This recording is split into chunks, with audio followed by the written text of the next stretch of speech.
NewYorkBIO is pleased to present Vision Talks from our 2021 annual meeting, featuring Adam Taliaferro, introduced by Ron Siggs of Magee Rehabilitation Hospital and sponsored by BMS.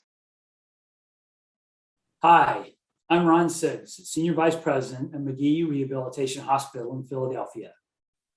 Magee is an 83-bed hospital in Center City, Philadelphia that takes care of individuals that have had spinal cord injuries, brain injuries, strokes, and other serious debilitating injuries and other serious injuries and illnesses. I met Adam Taliaferro in October of 2000. Adam had a spinal cord injury in a nationally televised football game when Penn State was playing at Ohio State. I met Adam on his second day at Magee Rehabilitation Hospital, and he couldn't shake my hand. His prognosis for physical recovery was extremely challenging. In fact, he was given a 2% chance to walk out of Magee. Amazingly enough, 3 months later, in January, he walked out of Magee. We called Adam our miracle on Ray Street because Magee is on Ray Street in Center City, Philadelphia. And in fact, interestingly enough, after Adam left, there's a book written about Adam called Miracle in the Making. If you haven't seen it or don't have a copy, you should ask Adam for one. When Adam left Magee, he then finished school at Penn State, went to law school, and has built a successful career as a businessman. He's an elected official in New Jersey and is also in government affairs at Bristol Squibb and has done well. But what I most admire about Adam is Adam, the man, the person, and the humanitarian. Adam is a family man. He's been married to Erin for many years, has 2 little kids. And what really inspires me about Adam is not only what he's overcome, the challenge of his injury, and how it changed his life totally, but what he's done to help others. Through the years, Adam has been a wonderful supporter of people that have had injuries like his. He's visited hundreds of patients and supported hundreds of people. He's lent his name and is a leader with the Adam Taliaferro Foundation, which financially supports individuals and families that have been devastated by spinal cord injuries and need help, whether they need equipment, getting back to school, getting back to home, helping them get their life back. Adam Taliaferro is a wonderful humanitarian, a wonderful leader, and a giver. And he's the kind of young man, and I can call him a young man because he's much younger than I am, and I met him when he was 19, who all of us would be proud to be around. We'd be proud to have him as a friend, as a colleague. And ladies and gentlemen, without further ado, I'd like to welcome Adam Taliaferro to the stage. Thank you so much for having me here today. And I learned when you're the speaker before lunch, you better keep it going. So for me, I would be remiss without first thanking my colleagues, Joni, her daughter Kate, Dimitri Siegel for facilitating this opportunity, the NewYorkBIO team for having me. I'm here today to talk about innovation and the hope that it provides to patients. I often say our industry is the protectors of hope. When you have something happen to you, when you find out you have cancer, in my instance, when you find out you have a spinal cord injury, the first thing that you're looking for is hope. Someone to tell you that you're going to be okay. Someone to tell you that there's light at the end of that tunnel. And for me, my protectors of hope were my parents from day one. I'm going to rewind you back to when I was 7 years old.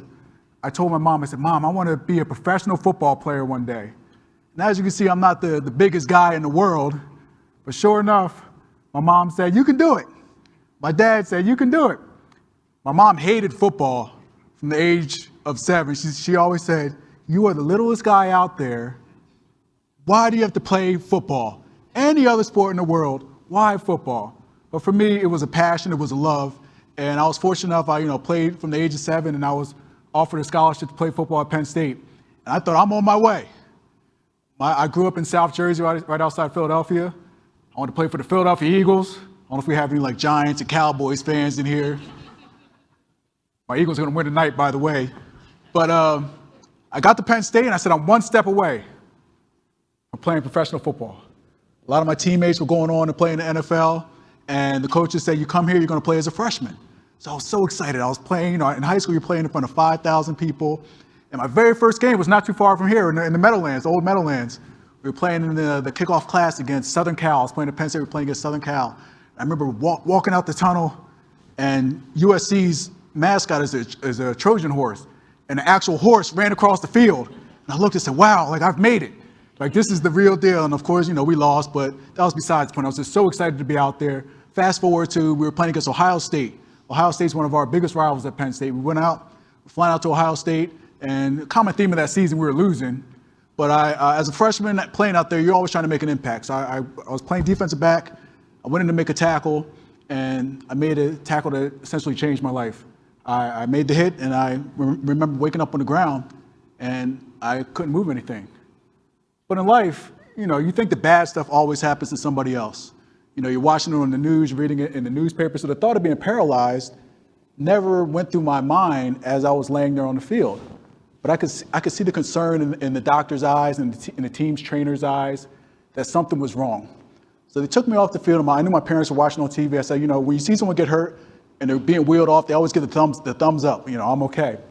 I wasn't able to give the thumbs up, and that's when I realized I was in some trouble. They took me across the street to the medical center, where they found I had a C5 burst fracture and had severely bruised my spinal cord. And the thoughts of me, as Ron said, of ever walking again were very slim. That's where I needed hope. And that's where innovation changed my life. I was injected with a steroid as soon as I got to the hospital that stopped the swelling of my spinal cord. Without that injection, I would not be walking today. They saved valuable nerves.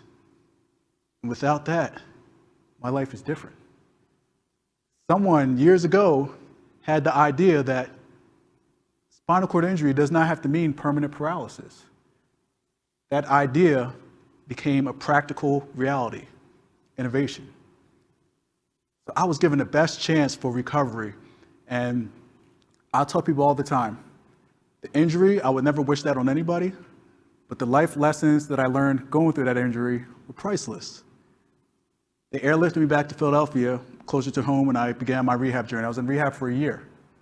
And I remember the nurse coming in, and her first thing that she said to me was, try to move a finger. And I remember trying to strain, and nothing would happen. Try to move a toe, and for weeks, nothing would happen. And I would be lying to you if I said I didn't get discouraged at times. But I always had that hope. The second area of hope was I was enrolled in a clinical trial. And this clinical trial was for people who weren't expected to walk again, but they were going to put me on a treadmill and a parachute harness and simulate the walking motion to see if that helped the mind remember what it was like to walk again. And that simulation, when I did that the first time, it felt like something clicked.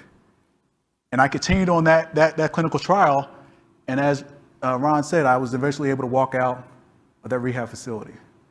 So I tell people all the time, each and every one of you are protectors of hope. You give patients each and every day that mindset that they can overcome what some may call the impossible. I walked out and people say, Adam, it's so great that you overcame this injury. But I'm quick to tell people it was those researchers, those scientists that had the foresight to create these medical technologies that gave me a second chance at life. So I will forever be thankful to the people that we all get to work with, to you all, and in my role, talking to the policymakers. As you heard, I serve in the legislature in New Jersey, and I want to bang, if I had hair, I would pull it out. But I want to bang my head against the wall when I talk to my colleagues in the legislature, when they talk about our industry, the misconceptions that they have heard. You know the value, we all know the value that we bring to patients each and every day. So fast forward, I'm living life, I have 2 kids, everything's going great. We go through the pandemic.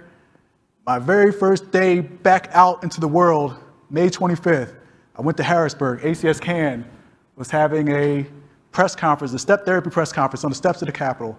So excited. My first day out, I go out there, I come home, and I start to get this headache. And my wife says, I never get headaches, you should go to the hospital. And like most men, I said, I'm not going to the hospital for a headache. The next morning, I couldn't get out of bed. They rushed me to the hospital, come to find out I was having a subarachnoid hemorrhage, a brain hemorrhage. My wife didn't know what the prognosis was going to be. She was looking for hope. And the doctor says, we're going to be able to help him. They put me on a medication that stopped the vessels in my brain from spasming, which was creating the bleed, and they saved me. They say 1/3 of people with this hemorrhage die. So yet again, my life has been impacted by medical innovation. So I tell people, there's going to be days when you get tired. You're going to be tired of telling your story, talking to policymakers. We all put in long hours. But never forget why you do it. Never forget the lives that you impact. Because without the men and women in this room, I may not be here. I most likely would be in a wheelchair. And my life would be incredibly different. So it's my honor to be here with you all today. I'm thankful to be a part of this industry because we do wonderful work. And it's great to see you all and be back in person. And let's continue to fight on behalf of patients, because the most important thing is innovation is great, but access to innovation is paramount. So continue the good fight. Thank you so much and have a wonderful rest of the conference. Thank you. Thank you to Adam Taliaferro, Ron Siggs, and our sponsors at BMS. This has been a NewYorkBIO Vision Talk.